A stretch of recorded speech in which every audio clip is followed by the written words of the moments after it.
Good morning and welcome to this week's recruitment discussion with Jump. Last week we talked about outsourcing, and one of the key areas that lots of recruitment agencies outsource is their marketing. However, constantly here at Jump we hear recruitment agency owners sort of struggling to get a return on their investment from marketing, and worse still, sometimes a logical explanation as to why they're not getting a return on investment. So this week we've invited back Robert Woodford. He's actually come back, which is a start for 10 for us. Okay, and we've asked him to actually produce 10 questions that every recruitment business owner should be asking their marketing team or company or whoever they're outsourcing it to. He told me earlier, he got very excited when we actually asked him to do this. He said he wrote over 30 questions, so his top 10 should be cracker. So no pressure there, Robert, for you ever whatsoever.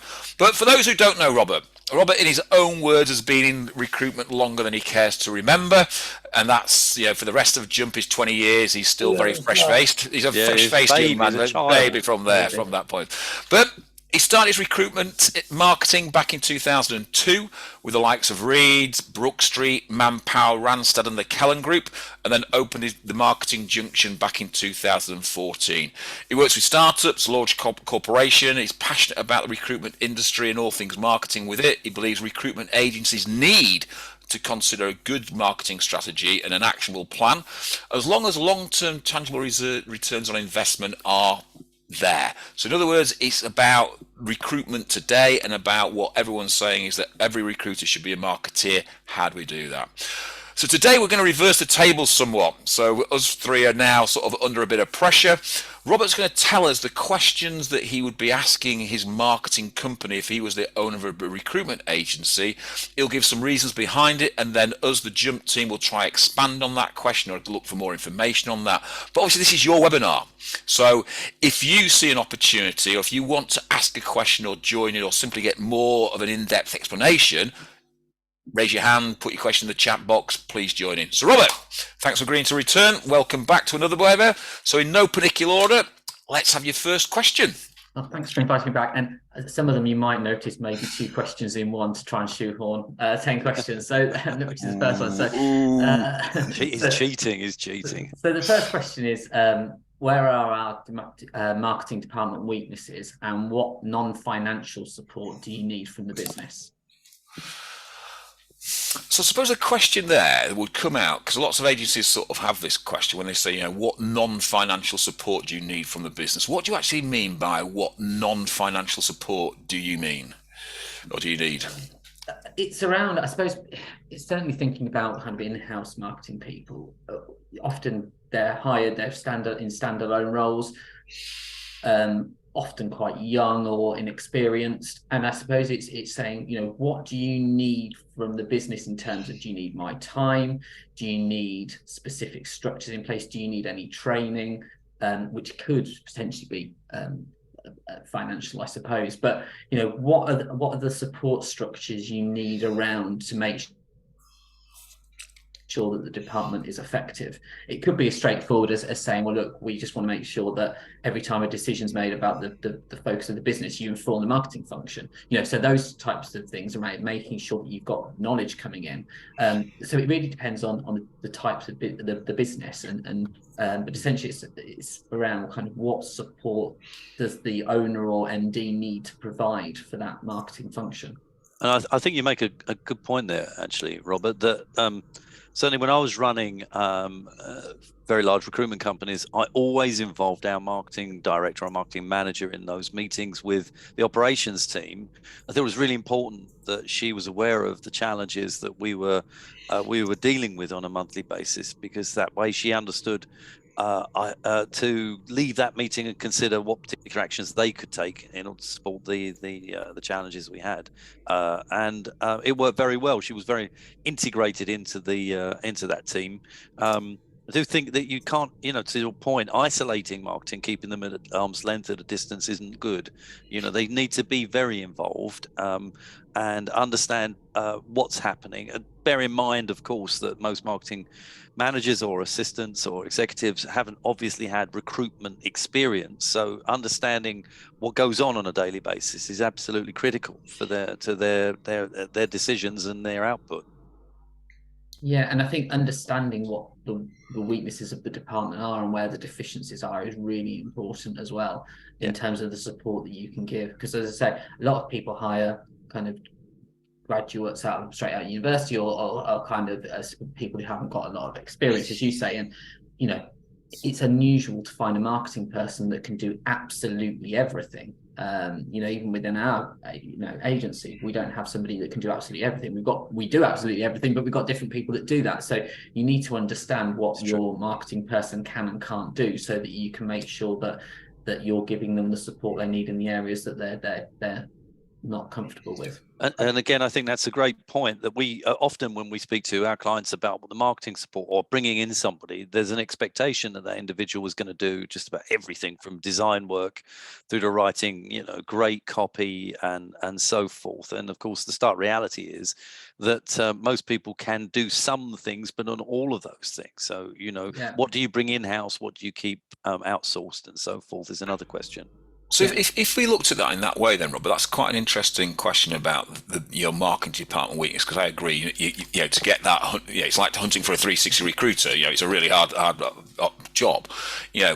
Would you then look at that recruitment or look at that marketeer within the business and thought, do you then need to add additional resources, additional training, or should you outsource some of those things to plug the gaps that marketeer might have? Yeah, I think you would consider both. I mean, I think you consider actually, being blunt. Have you got the right marketing person in place? Because I think often people start by saying we'll get a graduate because and we'll hire a graduate in, and that will be great to lead our marketing, which I never quite understand when they'd never do that with their IT function or finance function. That's a good point. So I suppose you need to start by being quite honest about whether you've actually got the right person. But assuming you have, then there are some things that you can train up, and they're more the softer side of things. But if you were looking at, say, I don't know, search engine optimization or pay-per-click, which is a real specific skill, then actually teaching somebody that is probably not the good use of resources, and actually outsourcing would be a better use of resources. Because also, if you're imparting that knowledge to someone, and then you're just actually training them up, which we see happen a lot in recruitment. Actually, they train up the marketing people, and it's great experience, great exposure. It's not like many other industries, but then they move on to another industry because they're well sought after. So I suppose it's making sure you're protecting yourself as well with outsourcing. Interesting. Dave, anything to add on that? No, I was just going to say, I think that the issue for many recruitment leaders with marketing is it's the one area of expertise that many recruitment leaders would say they actually don't have. Many recruitment companies that have set up are usually ex-salespeople or sales managers. So they know the sales side, if you like, that customer relationship bit. But the bit they don't really know is marketing, because somebody has always done that. And that gap is an important one to fill, but you've got to recognize you've got it in the first place. Yeah.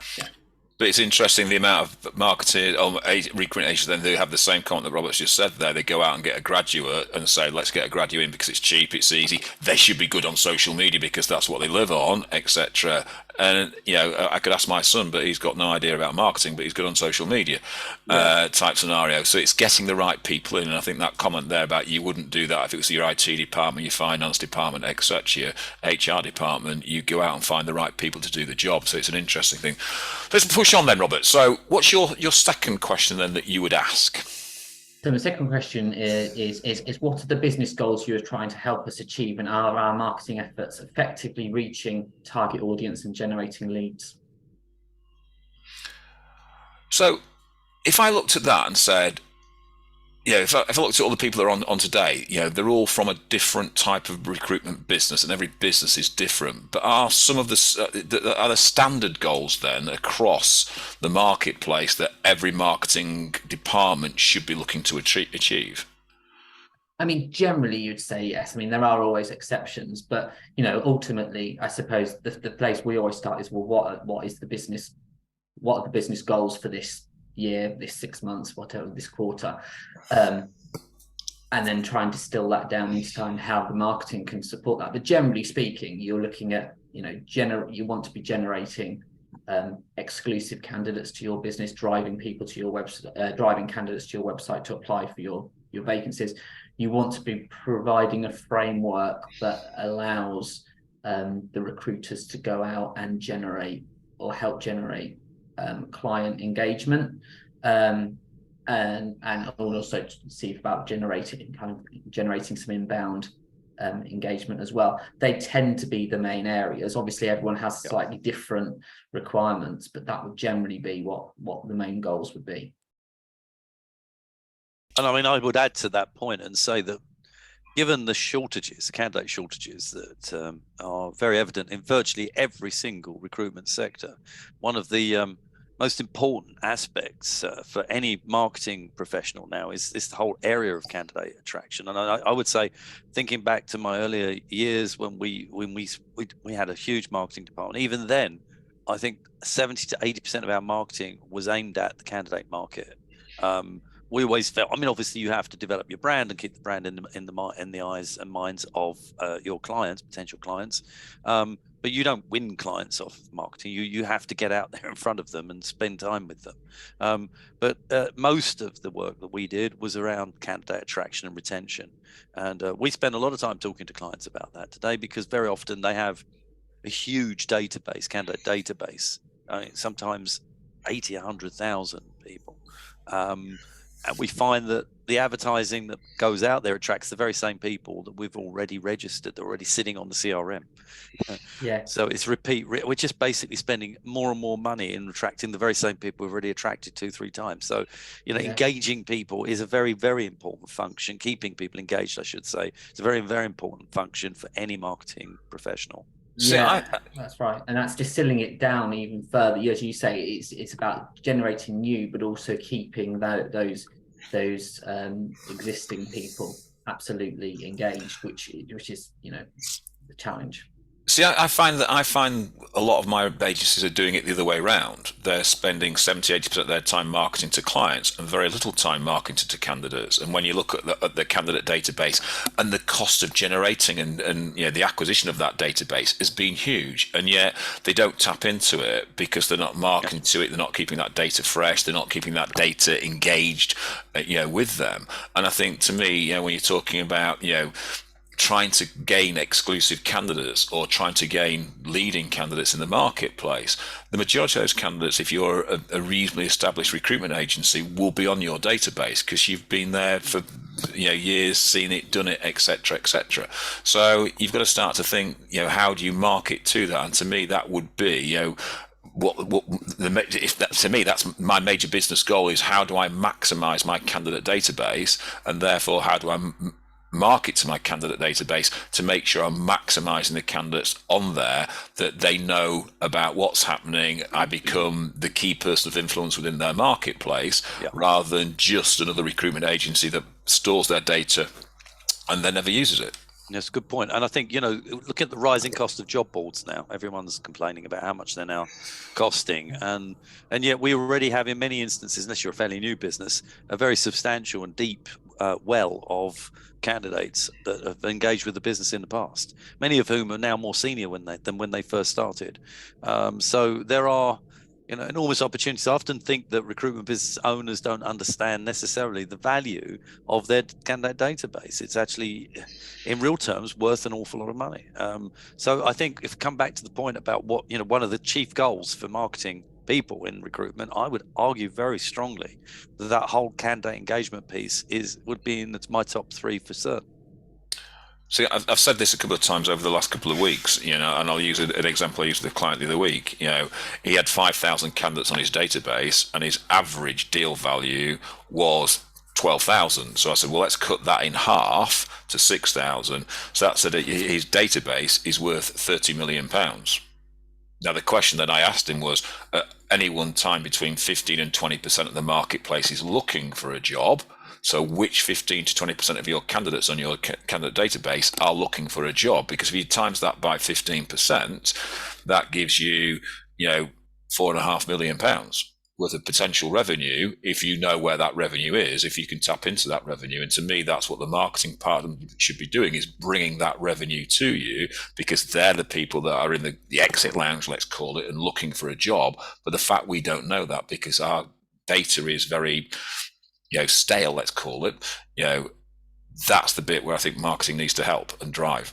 And let alone the fact that once you engage with people that you then place elsewhere, you have by definition created another job, as we would call backfilling, and so it goes on. This is a very positive chain reaction to engaging people and bringing people out of that sort of CRM where they're sort of getting very lost and dusty, and then actually making them, as you say, making it monetized, getting to a point where you're actually actively able to assist people over and over again. So it makes a huge difference. The only caveat I would put in with all of that is you just have to make sure that the data in the database is absolutely spot on, because that's the biggest challenge we often face, is that we go and say, well, start trying to disseminate the data, and we realize that we're going to have to email absolutely everybody.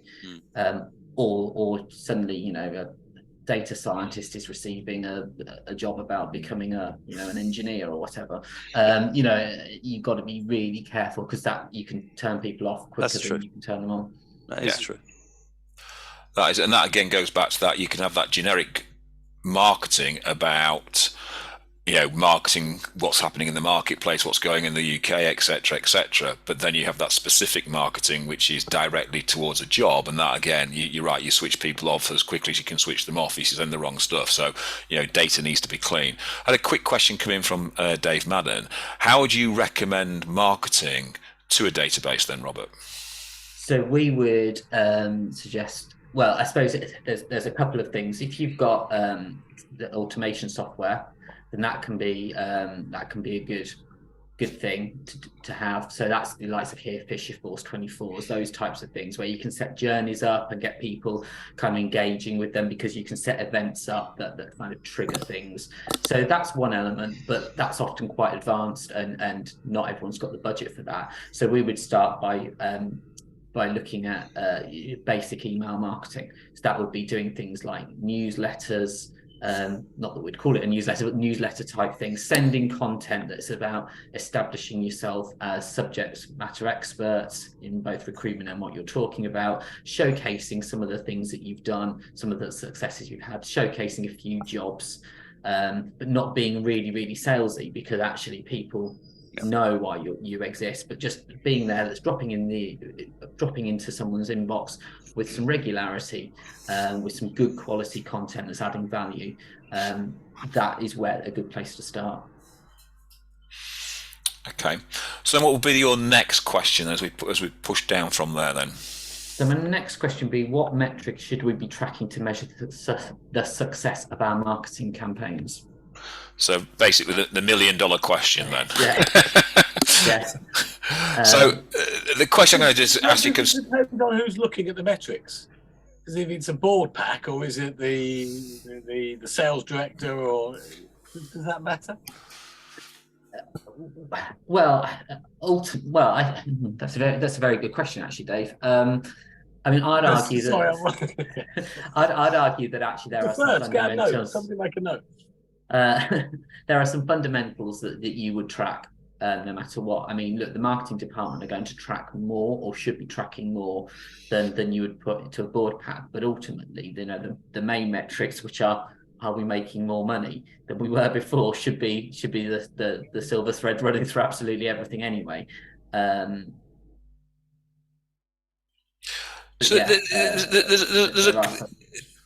a question there then, Robert, that says, irrespective of who you're targeting that data at, okay, and the metrics that you're measuring, what are the standard metrics that you should be measuring, and how long should a strategy take before the business owner sees the uptick in that metrics, or should stop or change the strategy? So there's a range of metrics we suggest that people track, and we say that some of them will be very specific, and some of them will feel quite loose.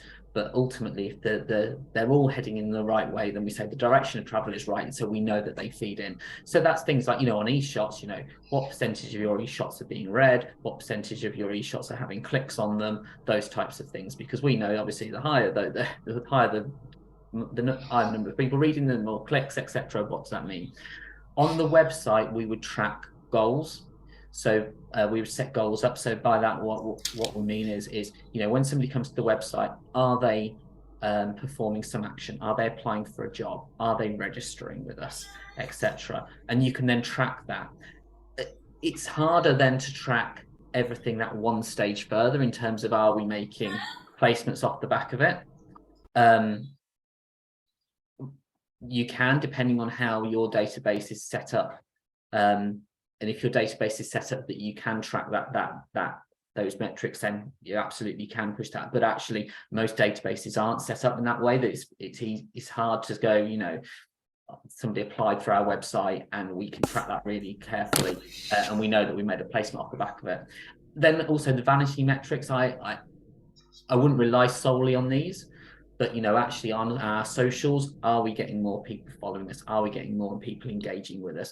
Are we getting more likes on things? Now, obviously in isolation, marketing people hide behind that, and you know, if that's the only thing you're looking at, then that's not great, but it can inform where your head, you know, where you're focusing, as long as you're then looking at making sure that they're the right people that are following and liking. So you haven't got a load of goat herders liking stuff. It is, you know, you know, if you're in pharmaceuticals, it's pharmaceutical people following you.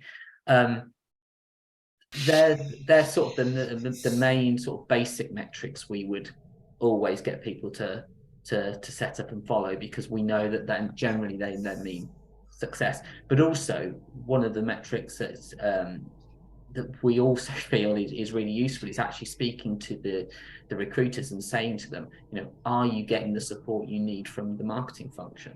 And if the recruiters say yes, then actually you know that they're working well in partnership. And if they say no, then you need to make sure that they're working a lot closer together. Now that's hard to measure, but actually there should be a lot of conversations going on that the business owner doesn't know between kind of the sales consultants and marketing, in terms of how they're helping with, you know, business generation and that type of stuff. My experience, Robert, when you ask recruiters that, is they always say no, because they never really know what they're supposed to be getting from marketing, because it's never set out in the first place. So if that can be clear at the beginning, I think it makes it easier for business owners to have those conversations with the recruiters to say, actually, this is our marketing team. This is what they're going to do. This is how we're going to measure them. And this is what you'll see. So that when they ask the people at the desk, is it working? They can see very clearly whether it is or it isn't. I mean, one of the big issues I think very often in recruitment companies is very hard to track return on investment, because, you know, we know obviously that good quality marketing boosts candidate flow and creates better brand equity and identity. But actually being able to say, and because to be fair, it's very rare for consultants to be at tracking where did they get their candidates from, you know, and to be able to then say, well, this candidate I placed at £10,000 fee directly came out of this particular piece of marketing, and it tends to be very flaky. It's always extremely difficult to be able to say hand on heart, this revenue is a direct result of the marketing that we've done. And I've always found that difficult, because as often as you'll tell consultants, make sure you ask the questions, why did you come, you know, why did you approach us, and so on and so forth. They almost never do. So it's terribly difficult to be able to say these placements came as a result of X, Y, and Z. It's always been a challenge, and I don't expect it to get any easier. But somehow you do know, I think, without a doubt, where you have effective marketing. There are a whole range, as you've said, of metrics that you can track, but there's also this thing called sort of instinct. You can see the improvement over a period of time, and be aware of the fact that it is boosting candidate attraction and creating a noise. But to actually have the accurate information on return on investment is terribly difficult in my experience. Yeah, I mean, one thing that we do is we can do is attribution modeling, but it's hard to do and it takes a while. So that essentially, in a nutshell, is because ordinarily you go, somebody's just applied for a job through Total Jobs, I've placed them at £10,000, therefore Total Jobs gets £10,000 revenue attributed to how successful it was.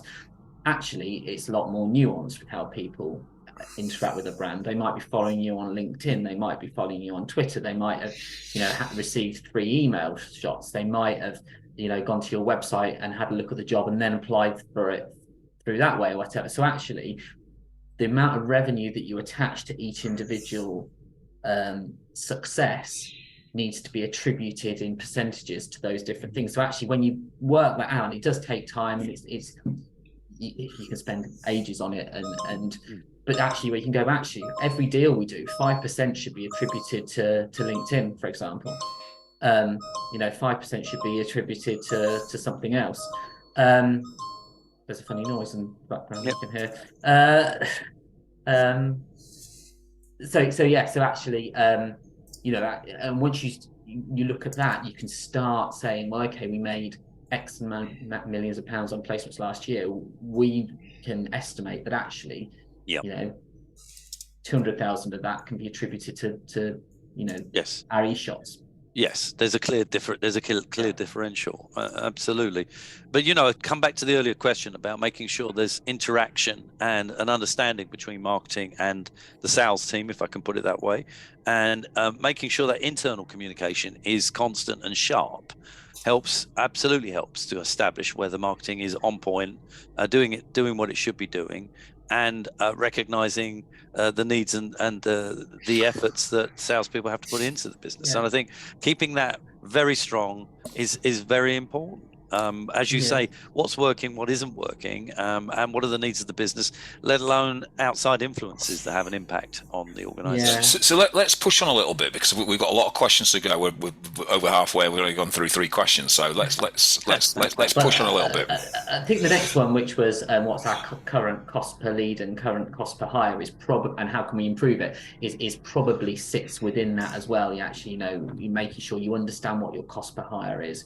And making sure you understand what your cost per lead is, and then whether you can fashion marketing campaigns that improve that. So I suppose that ties into it as being the next one. So I can probably go and move on to the following one, which is what are our competitors doing in terms of marketing, and how can we differentiate ourselves? So again, that's a really obvious question to ask, but how often do you find that the agency owners that you talk to actually understand their competitors, and how they fare against their competitors, and how they can use their marketing to sort of put themselves ahead of their competitors? How often do you come across that? Do you think most recruitment agencies understand what their competitors are actually doing, or do you just think everyone offers the same generic services? Often the answer we get is, I'm not interested in what my competitors are doing. Because we're better than them and we offer a better service.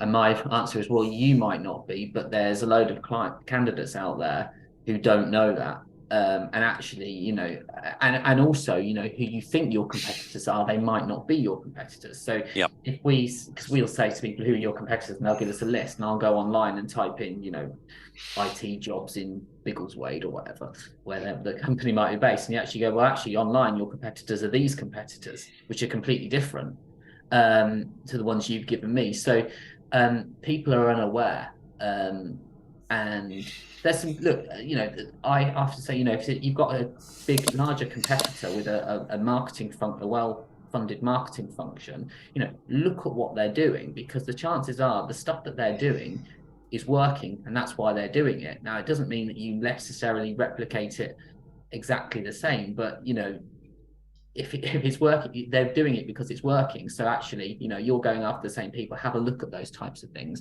But then there are also opportunities where you can say, this competitor doesn't do this particularly well. I think we can do it better. So you can use it for business intelligence and as well as differentiating yourself. And I think to say, and I hear the same thing, not really interested in what our competitors are up to. You can't have that attitude. I don't think you should fixate on what your competitors are up to. I mean, it's completely correct to say, focus on what you do and do it very well. But you must know what the competitors are up to. It's very important to understand, as you've just said, what they're doing well and what they're not doing so well, and understand where you can make the difference. Part of that, I think, is really having a very clear understanding of where you sit in the market. What particular areas of specialisms, for example, you're involved in, and then we often talk about half an inch wide, mile deep, those old cliches. But and you've made the point about making sure that the messaging that's going out externally and indeed within the database hits the mark. So I think it's important that you're very well aware of what it is you represent. I think your behaviours and values should trickle through into the way you market yourselves. But you must be aware of what other people are doing, and in no other industry do I ever hear that. I can guarantee you, in the supermarket world, they're very clear about what their competitors are doing on a moment-by-moment basis. And we can't live in splendid isolation in our industry. You've got to know what everyone else is about. I think that's, it's interesting that I have the same sort of conversations that Robert's having there with some people that don't want to know, don't care, and they don't realise that that company is taking market share from them because they're out there in the marketplace and they're being seen in the marketplace constantly. And even if it's poor marketing, it's just getting their name out in the marketplace. People are seeing it and people are going to them, irrespective whether they are. And I always think it's not your perception of your recruitment agency that counts, it's the perception of everybody else. It's the perception of the candidates, the clients, the consultants, etc. And then it goes back to that old comment that we've been using quite a bit, is that most recruitment agencies are actually obscure in their marketplace. And they go, what do you mean? We're a leader in our marketplace. And I'll go, okay, so how many candidates are in your marketplace? Oh, there's 100,000 in the marketplace. And how many have you got in your database? Oh, 5,000. Okay, so you're really short. You're nowhere near scraping the edge of the marketplace. You're not even got your toe in the water. So you are really obscure in the marketplace. And I think that's the bit about what we're doing, is that, your candidate markets, your client markets, we're obscure. How many clients are out there just that we could be working with that don't know about you because we're happy with the clients that we've got? And that's the bit where a good marketing campaign or a poor marketing campaign, if they're constantly being seen, they're going to get more revenue and more traction from the candidates and the clients, irrespective. Is that weird noise again? So I don't know what it is. Something's on my system keeps It's the alert. going off. I don't know. The whole nation's got. Yeah, I mean, should we hide under the dining table now? Is this the point at which we do that? 3 o'clock on Sunday again. Right. Hopefully that's cured it. I don't know what it is. It's something on my system saying that there's an emergency, but I don't know what emergency it is. So it's gone. But that's my sort of viewpoint, and I think what you're saying there, Robert, is absolutely right. You need to have an absolute understanding of the competitors. So what would be your next question then? So are we effectively using social media and online platforms to engage with potential candidates and clients? So most recruiters we talk to love LinkedIn. Yeah. And they love putting their stuff on LinkedIn. So in your opinion, which other, because everyone talks about LinkedIn, which other social media platforms should we be trying to get, in inverted commas, first mover advantage on, and why? I think sometimes the answer is actually there isn't another one. You should be focusing on LinkedIn, depending on what your market is, and make sure you're doing that properly, because actually most people aren't doing LinkedIn properly. So why are we going to suddenly start looking at other platforms? And then depending on what your market is, then Instagram and Facebook can be good, depending on the demographics. TikTok potentially has TikTok has huge potential, but at the moment it's not really being realized, and still it's the demographic that's quite young. So most people, you're not going to find your 45k a year kind of management accountant by doing some TikToks. So actually the amount of time and effort you need to put into creating those kind of channels, is it worth it from what you get out of it? So so it's a really good question. It's a question we're asked all the time, but often our stock answer is, well, LinkedIn is the most important one, and you're not even using that properly. So let's get that used properly first before we start worrying about setting up a TikTok channel. Yeah, that's a great point. And I think when we talk to our clients, as Howard says, they're all over LinkedIn, but when you then go off and talk to individual consultants, very often you find there's very limited effort going in from them to build up their contacts or followers, and it is absolutely a very powerful tool. The other thing I think, just to add to this point, is making sure not only about your ability to market appropriately and effectively on LinkedIn, but also how to use it properly. I think these days, I always say to people, the big difference between recruitment today and the world I started in is that I think today you need to be, as a recruitment consultant, an amateur marketeer. So there's a question, because I know where you're going with that, Paul. The question then is, that's coming from Joe, is what are people actually doing wrong on LinkedIn, in your opinion? So I think people aren't posting regularly enough. And if they are posting regularly enough, they're generally not posting dynamic content. So they're either just reposting some news stories or they're just posting all their jobs. And really how we tell people to think about LinkedIn is it's like being at an event, a proper networking event. And what you do is you get to know people, you engage with people, you share anecdotes, you share work things, you share private things, it's a whole range, showing yourself as a complete individual. And actually what people tend to do is they tend to just do one thing in isolation. So they'll just post jobs, or they'll just repost news over and over again. There are some, and they're good, but there are some tools out there that people use that are just repurposing news. So all they're doing is posting the latest headline from Technical World or whatever it might be, and that doesn't really engage. So it's about kind of having something to say and having a voice and getting a bit of personality across, and that's what people aren't doing. So you come across as being very vanilla. And actually the things that work well are when people share personal things. Now, it can go too far, and it's up to individuals how far they want to go. Personally, I don't like some of the focus that people have too much. I think so, talking about mental health and sitting there crying, that doesn't sit comfortably for me. If that works for you, then great. But those types of things, but actually opening up, sharing conversations. If I post something about recruitment marketing and gets 3 people and a dog like it, and 2 of those are related to me, and I force them to like it. Whereas if I post something about the fact that I might be doing something interesting or coming on this blog, or I'll get more people engaging with it, and so what people are doing wrong is they're not showing their personality, I suppose. They're coming across as being one-dimensional.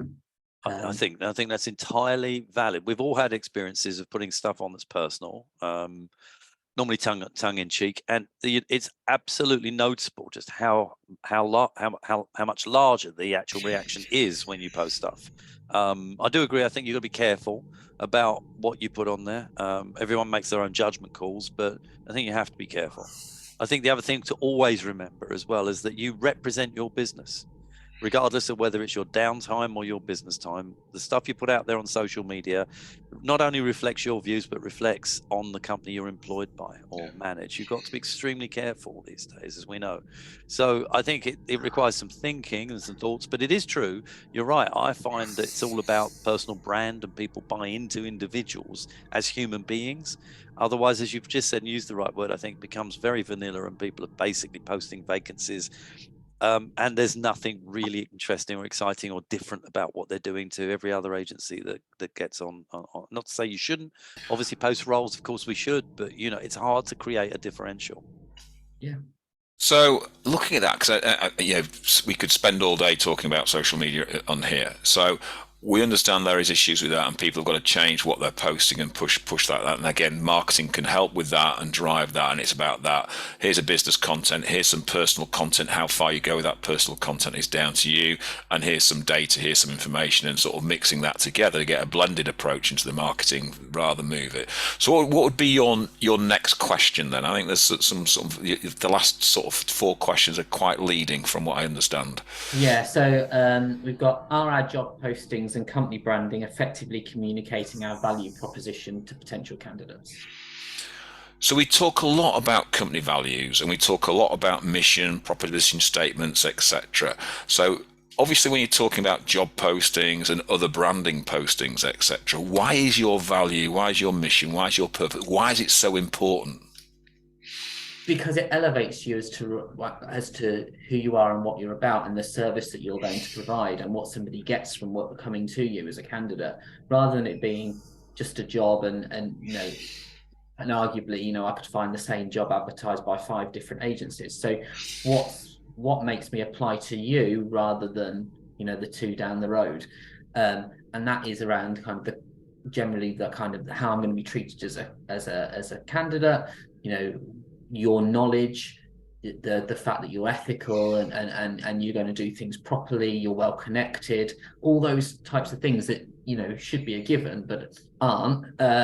If I feel I'm getting a service, or I'm going to get a service as well as something functional, then I'm going to come to you, and I want to know that I'm going to be treated in the right way. And I think sometimes recruiters underestimate the emotional input that's involved in getting the job, because you're dealing with it every day. But actually, it's quite a big thing, and you know, it's a big decision. It's like it's almost like buying a house, or something of that magnitude to people, and I think it's sometimes not dealt with like that, and they just want to know what that experience is going to be like when they apply through you. And we see that when people do that, they get better response. So it's not just fluffy marketing, which some people think it is. You actually do, we do see better quality responses. It's interesting because Dave Madden's put, other examples of this, or is this just marketing smoke, or do people actually care about this one? And I can answer this and say people do actually care. And it's interesting how many people talk about, your mission, your values, and what's going on. And going back, and I remember speaking to some candidates very pointedly about this, and they said, yeah, but on your website it says that you do this, you do this, you do this. I didn't get that. I didn't get that. I didn't get that. And I think what people seem to forget in this modern world is they apply to a job or get sent an email or some sort of marketing material. The first thing they do is then Google you and go onto your website. And if you're saying that you give high candidate quality services, etc., and it's their version of what that service is, and they get what they believe is appalling service, they absolutely care about it, and they absolutely tell everybody else. And there's a wonder why people say recruitment's in the gutter, and we're same as estate agents, second-hand car salespeople, etc. It's because we market it in one way and then completely do with it completely the opposite. So I think Dave Madden, the smoke and mirrors is from our side. We put this great picture out of what we do, and then we blow this smoke up in front of us and then do something completely different. And I think that's the problem with recruitment, that we're not true to our values, we're not true to our proposition, our mission, and candidates and clients see that.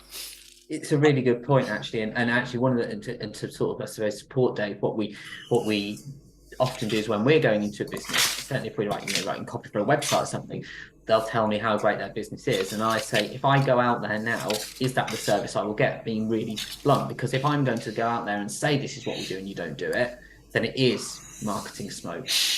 And actually it involves, it relies upon the marketing person being quite confident and ballsy enough to actually really challenge the business on actually, is that the service that there is reality rather than what you want it to be. Yeah, and I mean, this point about it that you're making is to do with what we often term EVP, employer value proposition, and the facade you put out there needs to be accurate, because when people do engage with your business, whether that's working for you as one of the people working in the business, or indeed your public, i.e. candidates and clients, what they see from the outside should be exactly the experience they get when they either work in the business or engage with the company. That's quite a difficult thing to actually develop and maintain. But it should be the aim of every recruitment business. But that goes back to the question that we keep asking clients when you're going to first speak to a client, what's your mission statement, what your values, and how many can actually answer that question. Is usually not many, and that's the bit because they had a marketer create some, but they don't actually believe them and they don't actually replicate them because it was just a marketing brand, hence your smoke and mirrors. And actually the smoke and mirrors is the other way, that we're doing it the other way. So it's a great comment, and I think it's right that effective communication of your proposition is absolutely important. So what would be your next question? We're sort of getting towards the end, and so I've got a couple left. So there's how are we utilizing email marketing to nurture leads and keep our brand top of mind with clients and candidates, which I think I may have touched on earlier anyway, but I think it's important that because of your relative strength of your database is how are you doing email marketing well, because actually most recruiters don't do it well. So tell me more about the email marketing. And how do you use it to develop a client and the candidate data that's based on their CRM? Because that's where you're marketing to candidates on your CRM and clients on your CRM. So how would you improve that? Well, I think it comes back to what are you sending them. Often people they'll say, we want to send an e-shot out. It's like, well, what's the aim of that e-shot and what are you actually sending out? So actually is what kind of content are you going to create that you can send out that's of interest? So it might be that you create, things like salary surveys or blogs or those types of things or white papers that you want to then distribute out. And it's about having those conversations. If you're developing clients, what we suggest is things like answering, what are the pain points of clients and answering those questions, but being really specific with the database. So when we say email clients, we don't mean email everyone who's tagged as a client. What we mean is actually break down that database. Is it a line manager? Is it an HR manager? The HR manager, what the topics are interesting to the HR manager, and actually emailing those types of topics out, answering questions that problems that they might be looking to deal with, as opposed to line manager who's looking for something very different. So I suppose it's making sure that when you're sending out an e-shot, you don't just send one e-shot out and go, that's it, we've done it. Is actually what are we sending out to each of the individual strands of our database, and breaking that down, which is why the data in there is so important. Anything to add to that, Paul, Dave? No, I think it's a great point. And, we have to be, I think everybody that's listening gets consistently irritated by receiving things that are absolutely no use to them and are not relevant. I could give you a long list of things, and all I ever do is just delete them. I think you've got to be extremely careful that what you're sending out is going to be, to some extent, a lot interesting and attractive to the audience. Otherwise, instead of attracting more people to your brand, you're actually going to alienate them, and I think that's a very important point. So it's interesting. I have that conversation with quite a few people about, well, we're just going to get, people deleting us and all this sort of stuff, but, we find from our emails that, very few people unsubscribe. And what actually is what we're looking to do is we're looking to have a really good subject line, and it's a subject line that entices people to open up the email. And we know, and I think the marketing stats is, if you get a 10% open rate, then you've got a good open rate. We've got, we're getting a 35% open rate on our emails, and we're getting a 1.5% click-through rate. So we're getting a reasonable open rate and what we believe is a reasonable click-through rate.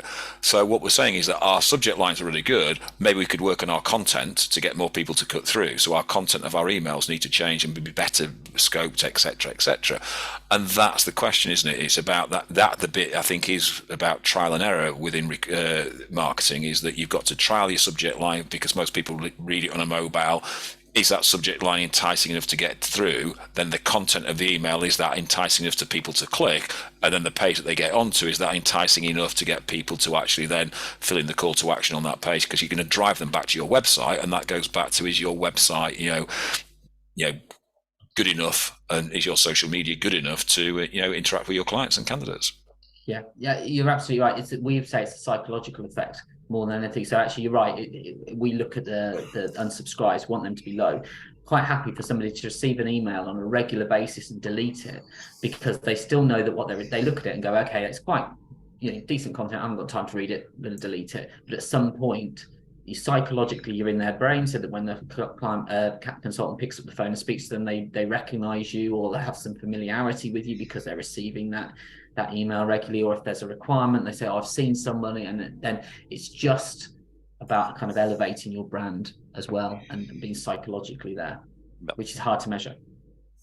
So your last question of the 10 then would be, what is the relative strength of our marketing tech stack, and what marketing tools should we look to invest in? Ooh, good question. Ooh.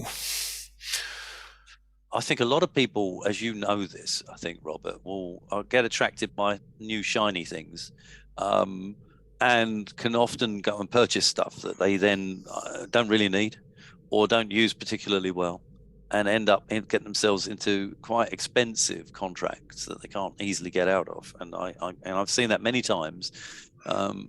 So I think this point about tech stack, what do you need? It needs to be researched very, very thoroughly before you jump in with both feet. Or you can find yourself with some lovely kit that you don't know how to use properly or don't need at all, as I've said. So I do see that. And we walking around the Recruitment Expo quite recently in Excel, in the Excel Center, and noticeably so many new tech companies and it's all about tech these days. And all of it looked really interesting. And a lot of my clients mention how interesting they were, but I think you've got to tread very, very carefully before you jump in and buy some of these things. Yeah, often people buy it to solve a problem that they don't necessarily have, which we find, rather than saying, actually, we've got this issue that we would like to solve. Is there any tech out there? And working backwards, they just start, that's down to the relative strength of the sales departments, I guess. But yeah, there's a lot of money wasted on. We have a lot of clients who take things up for a year and then don't use it again, which indicates to me that they're buying the wrong tech. But it's also understanding what's out there, because there's so much out there, and staying on top of it is really, really challenging. That's true.